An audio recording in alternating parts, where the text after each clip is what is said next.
Well, the Black Flight, as it's been dubbed, had used the cover of darkness at midnight on Monday night to transport nearly $15 million worth of methamphetamine from Papua New Guinea to Australia before it was intercepted. Now, police will allege the 5 men involved were part of a transnational organised crime syndicate.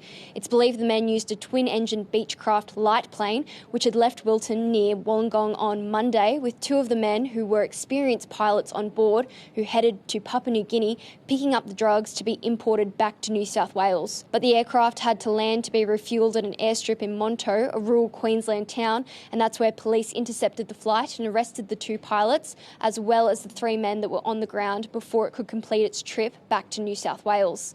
The 3 other men had been allegedly providing ground support for the flight and had situated themselves in Queensland since early February to prepare for the operation.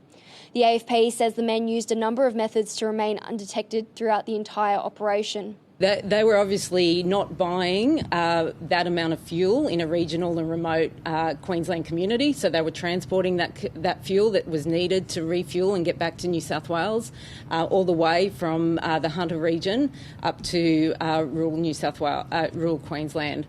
So they also had, one of the men was found with 17 phones.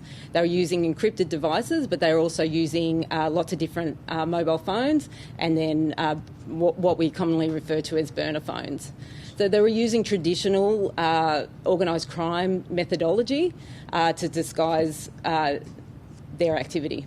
Now, the concept of a black flight is quite interesting. The men allegedly flew at an unauthorised low altitude with the transponder turned off on the return to avoid detection from aviation monitoring systems.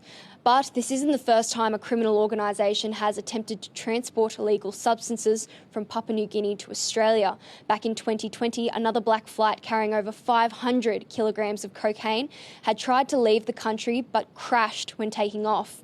4 of the 5 men have appeared before Bundaberg local court, with one of them released on bail. The other man has appeared before local court today. Now, police are continuing lines of inquiry to investigate how exactly the drugs were sourced and to identify who else may have been involved in the criminal operation.